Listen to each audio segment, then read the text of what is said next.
Hello, my name is Chuck Benton. I am a biology instructor here at Madison College. I am also a faculty advisor for the Liberal Arts Transfer Science, Math, and Technology program. In this video, I'm going to talk a little bit about choosing colleges. Now, you may already have decided what college you want to attend, and that's fine. However, I would suggest that you have a plan B and a plan C as well, and to help you choose a alternative to your first choice of colleges. I'm going to lay out some things you want to think about and show you where you can get the information you need to evaluate different colleges, and perhaps uh, prompt you to maybe reevaluate the college that you've already chosen, because maybe you learned some information today that causes you to reevaluate the college that you may have planned to attend. So let's go ahead and get started.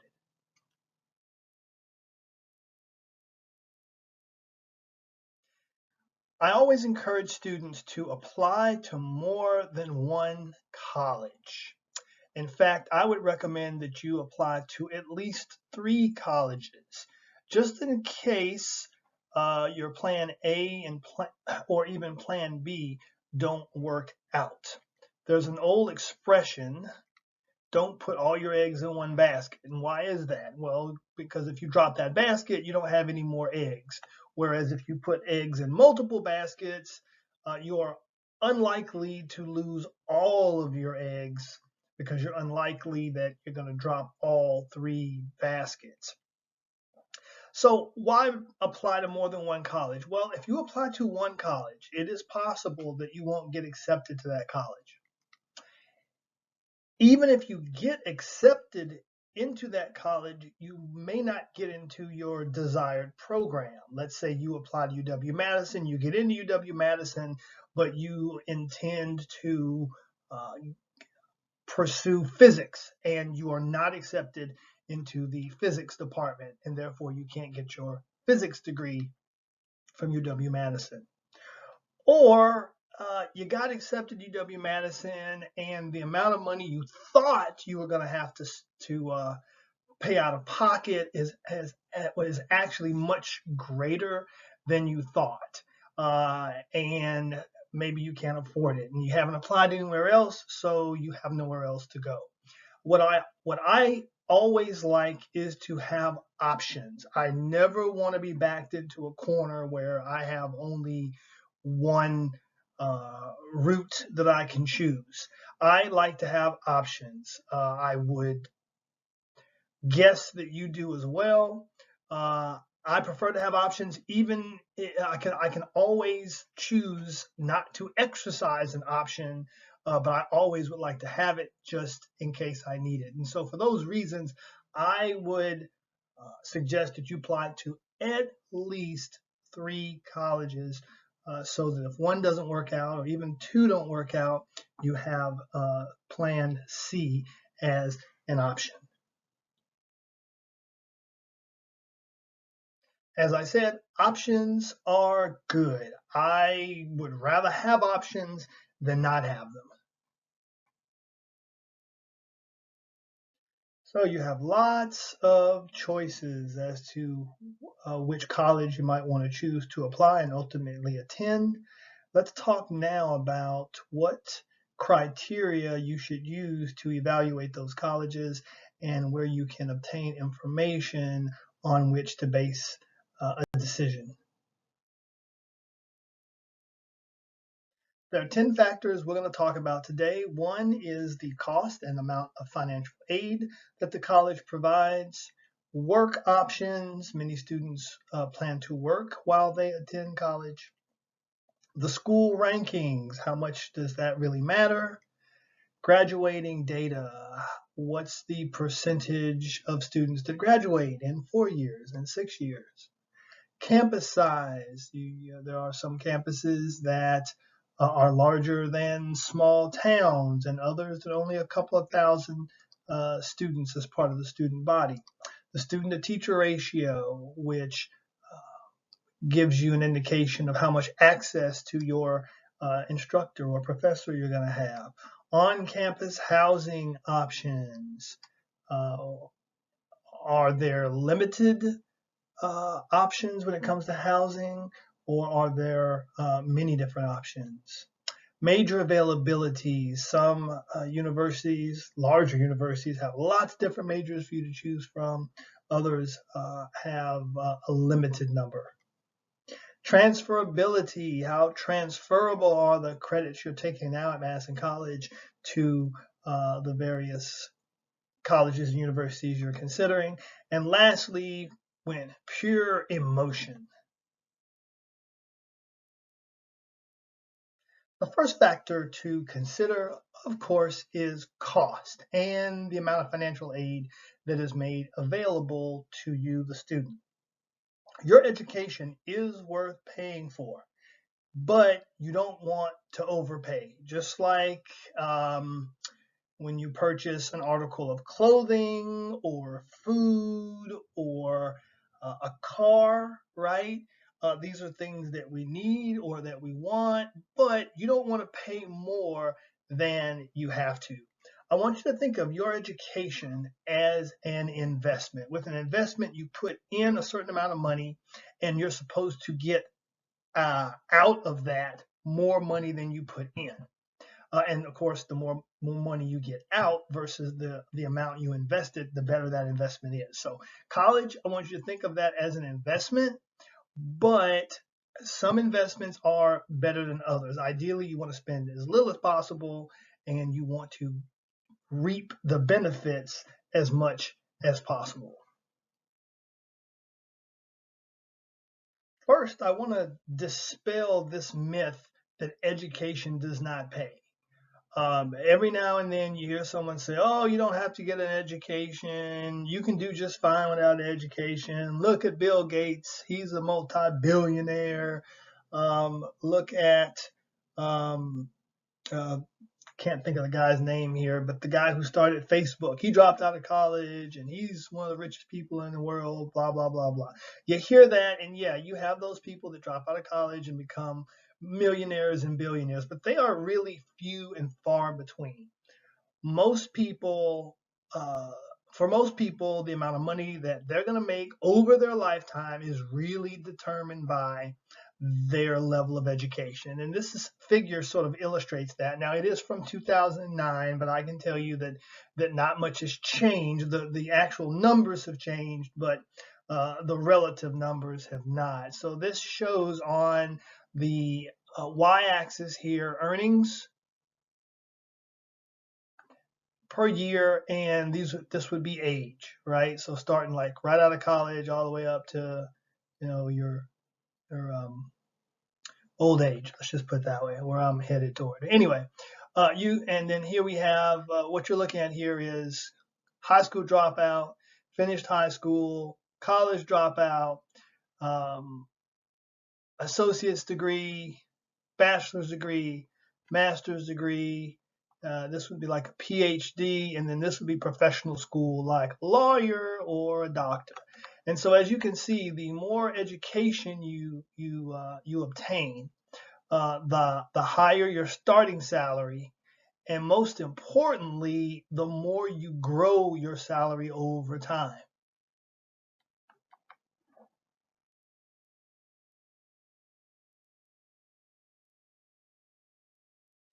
Here's another graph that shows something similar. You're looking at the median annual earnings of full-time employees of workers between ages 25 and 34 by educational attainment. So what we have here on the y-axis here is annual salaries, and this is the median annual earnings, meaning that half people make more, half people make less.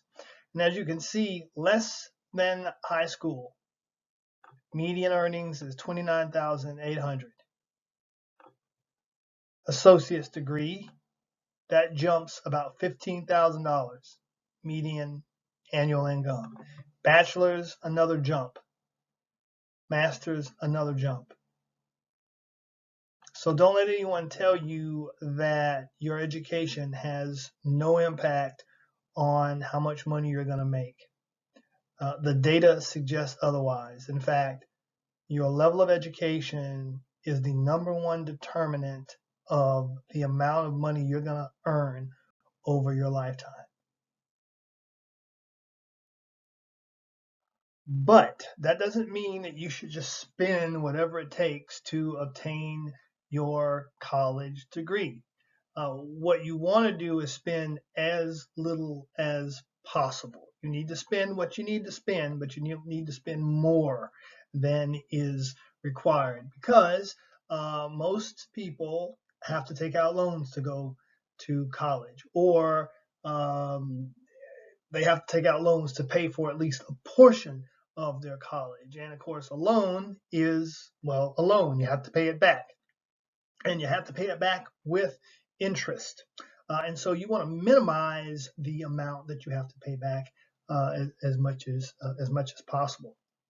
Now, this graph here shows what student loan debt at graduation, this is for a bachelor's degree, what it's been from 1992, 93, that's actually when I graduated from college, all the way up until 2018, 2019. And as you can see, the average student debt has grown consistently from 92, 93 to about 2011, 12, where it's somewhat leveled off, still trending a little upward, but somewhat leveled off. And what also we've seen is a dramatic increase in the number of students graduating with debt. Back when I graduated in 93, 46% of those graduating with a bachelor's degree had student loans. And what we see now is that's pushing 70%. That's 70% of those getting their bachelor's degrees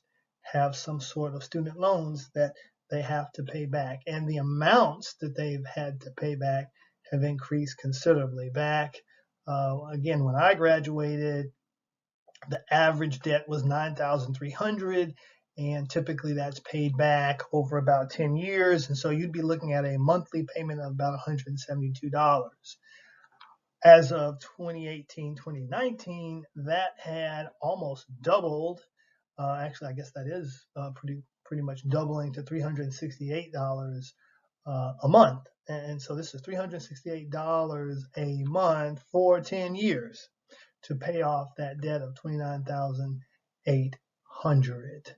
And so remember, as you take out loans to finance your education, that you will have to pay that money back. And if you're paying money back for a loan, that's money that you don't have for your rent, for your car, for your food, or for other things. So what you want to do is, yes, if you need to take out loans for your education, there's nothing wrong with doing that, but you want to minimize the amount of debt that you incur. So you do want to evaluate the cost of attending a college. Some colleges are very expensive, others are less expensive. But the thing that I want you to focus on, or be aware of, I should say, is the net price versus the sticker price. And the analogy I like to use is, you ever gone to like the grocery store and you look at an item, and on the item it says suggested retail price is X, but then the grocery store has it marked a specific price, and of course the price that you pay is what the grocery store marks, not the suggested retail price. Well, you have what's called the sticker price, which is what's typically published in terms of the cost of attending an institution, but the net price is actually what you pay. A lot of colleges offer scholarships. Some offer lots of scholarships, others offer few scholarships. But at the end of the day, what you pay is actually the net price. It's the sticker price minus the scholarships that they offer. So the sticker price is what is the published tuition and fees that you typically find on the website. Like, let's say you look up, you go to the website of some college and it lists $9,410 a year to attend. Well, the college, depending on your circumstances, typically provides scholarships and gift aid and things of that nature. And that's free money that you don't have to pay back. And so once you subtract that from the actual sticker price, what you have is the net price. So in this example, what you'd actually have to pay would be $3,980. So whenever you're considering attending an institution, you don't want to look at the sticker price. You want to look at what do people typically pay, which is the net price. I'll give you a perfect example. If you look at the sticker price for Edgewood, it's about $47,000. However, no one pays that. Your average Edgewood student's paying about $25,000 a year, only a few thousand more than if you were to attend UW-Madison.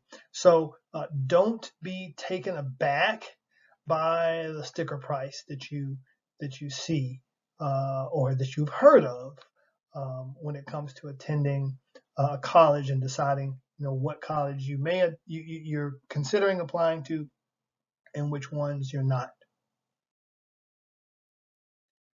And here I'm going to give you a perfect example. So typically when I am giving this presentation in person, I share with students, hey, how many of you think you can afford to go to Harvard, right? The sticker price is $80,763 a year. And of course, no one raises their hand, right? Because rarely am I speaking to a group where somebody is rich or wealthy. Let's look at another real life example. So Harvard has a sticker price of $80,763 per year. If you go to their website, that is how much in theory it costs to go there. However, Harvard has a huge endowment. An endowment is a pile of money. They've got about $80 billion in that endowment. And that pile of money makes a pile of money every year. And they use that money to subsidize the cost of attending Harvard for students that apply there. So in other words, they don't want anyone who can be accepted into Harvard to be prevented from attending Harvard because simply because they can't afford it. Anyone who can get into Harvard, they want to actually attend Harvard. So they actually have a net price calculator on their website that you can use to actually calculate how much money Harvard would give you to attend their institution if you were accepted. Let's say you and you have a brother or sister, right? There's two kids in the family. Let's say your parents make $70,000 a year and they've saved $25,000, and you and your sibling have saved $2,500. How much do you think you would have to pay to attend Harvard? Believe it or not, only $3,650 a year. That's less than attending Madison College, in fact. So Harvard would actually pay almost all of that $80,000 it costs to attend. So if you were to apply and get accepted to Harvard, could you attend Harvard? Probably the answer is yes. That's the importance of that net price versus the sticker price. If you intend to work while you attend college, then you want to be aware of what are the opportunities for employment. Some colleges have very limited on-campus opportunities, and there's a lot of competition for those jobs. You have others where the jobs are plentiful. Colleges that are in an urban setting typically there's lots of jobs off of campus. However, those are in a more rural setting. There may be limited opportunities for jobs unless you're willing to pick crops, milk cows, things of that nature. So that's something you want to keep in mind. One thing I hear a lot as a rationale for attending a specific college is that college's rankings. And I really believe that in many cases, rankings are overemphasized. Um, a college's rank may or may not be relevant depending on the field that you're in. And the Princeton Review is a resource you can use that goes into greater depths about that. And there are so many other factors, many that we're talking about today, which are much more important.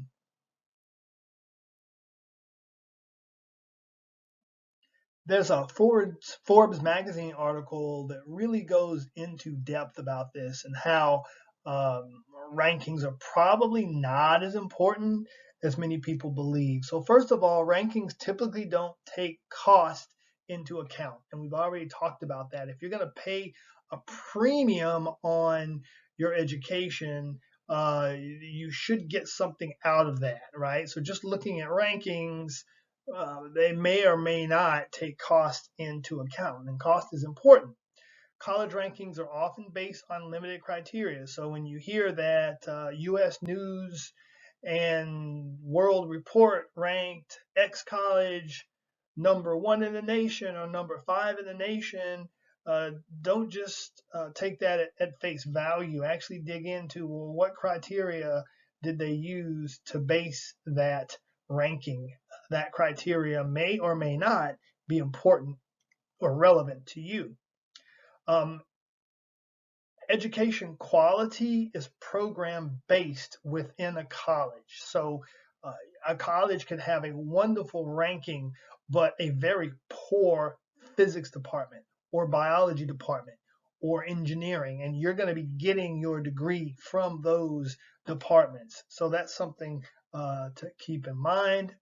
And some rankings are actually influenced by money, right? That is, that if a certain amount of money is paid to the evaluating group, or if resources are poured into the areas um, that um, are evaluated by that group, um, it influences the ranking of the institution overall by that group. And again, those areas, that criteria that are being used may or may not be relevant to you.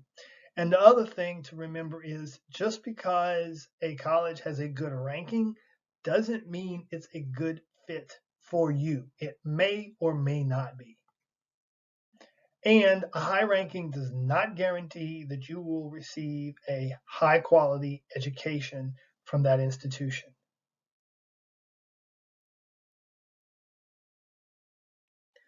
When evaluating a college, you should always look at the graduating data.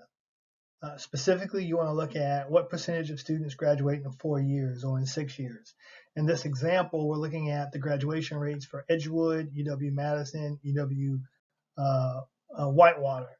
You can see 64, 87, 64. One thing I'll say about UW-Madison has one of the highest graduation rates in the nation at 87%.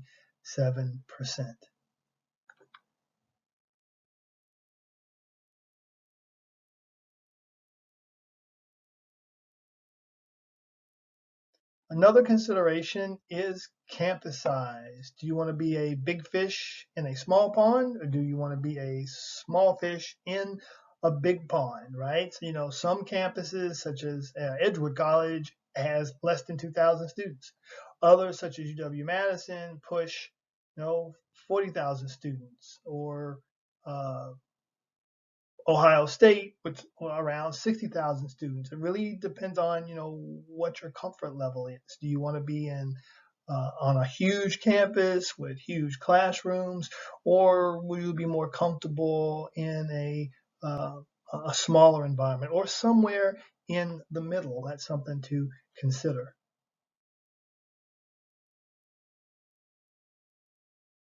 often related to the size of the campus is the student-teacher ratio. That is the number of students in a classroom, or the average class size. The higher the student-to-teacher ratio, the harder it's going to be to get individual attention and have access to the instructor. If that's something that you value, then you may want to look for a lower student-to-teacher ratio. I wanted to go to a big ACC school when I was back in North Carolina, and so that's not something that I really cared about. However, if I had come through an institution like Madison College, where I was used to small class sizes, access to my instructor, I might seek to attend an institution with a considerably lower student-to-teacher ratio. Again, it just really depends on what you're comfortable with, what you feel is the right environment for you to thrive. Another factor to consider is on-campus housing options. Do you want co-ed? Do you want to live in a dorm that is where the genders are separated? Are you looking for like just your basic dorm, or do you want a luxury apartment styled dorm? You want to know what your options are. If those things are important to you, you definitely want to consider those when choosing a college.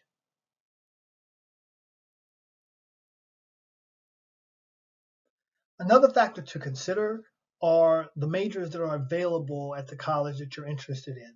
Some schools have a very limited number of major options and programs. The smaller schools tend to have limited options. Other schools, particularly or larger schools, will tend to have colleges and schools that will have many options. For example, I attended North Carolina State University. It's a land grant institution very similar to UW-Madison. It has a College of Agriculture and Life Sciences. I had an interest in biology. I knew I wanted to do something that had to do with biology, but I really wasn't sure what. In the College of Agriculture and Life Sciences, there are so many options in the life sciences. So you had fisheries and wildlife, horticulture, botany, crop science, poultry science, nutrition, animal science. So even though I wasn't exactly sure what I wanted to do, I was fairly comfortable with the fact that I would be able to, the major that I ultimately would pursue, I could find there at NC State. I wouldn't have to transfer to another college. To see what majors are offered at a college, the websites differ from college to college, but one thing that is pretty consistent is the academics tab. And so for most colleges, if you want to see what majors are offered, you want to click on the academics tab, and typically you can navigate to the different majors that they offer. And something that is absolutely critical to consider is the transferability of your courses. You are taking courses at Madison College with the assumption that those courses are going to transfer to the institutions that you plan to apply to. But that is no guarantee that that is the case. So you want to make sure that uh, your English class, your math classes, these classes that you're taking, that you're not going to have to retake them once you transfer.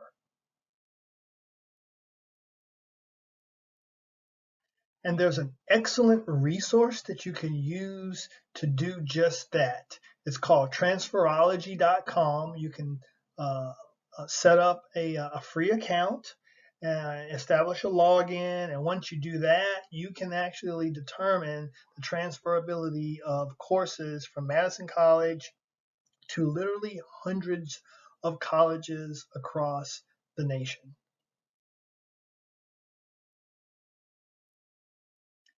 if you have considered all those other factors, the cost, the size, transferability, student to teacher ratio, etc. If you've checked all the boxes and everything looks good, the last thing is pure emotion. Just trust your gut.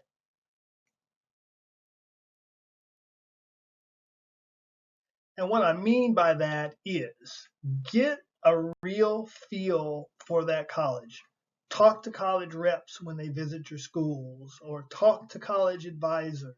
If you have teachers that have attended those schools, talk to them. If you have family, friends, neighbors that have attended schools that you're interested in, ask them what was their experience, what did they like, what did they not like, what were their majors.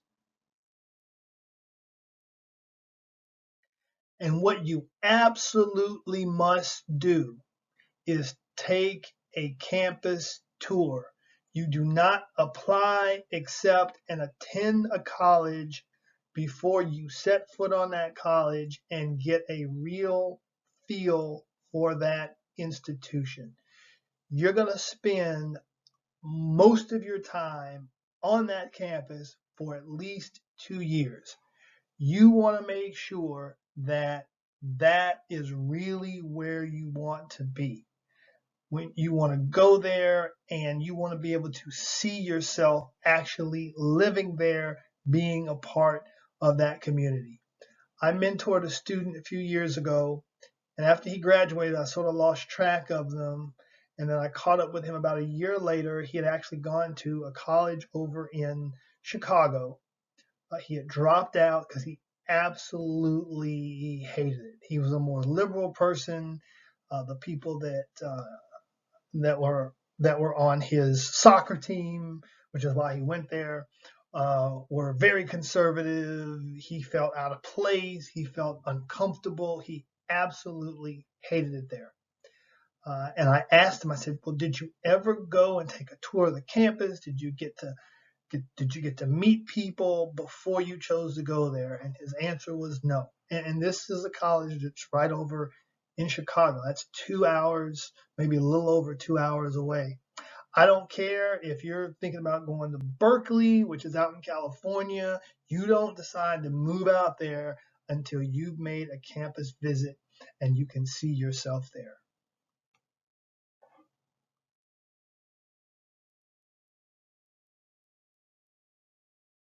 That ends the formal presentation. Again, my name is Chuck Benton, biology instructor and faculty advisor for Liberal Arts Transfer of Science, Math, and Technology. So I laid out all the different factors and criteria that you could use to evaluate different colleges that you're interested in. In class next week, I'm going to show you the websites where you can obtain all that information. So I'll see you in class.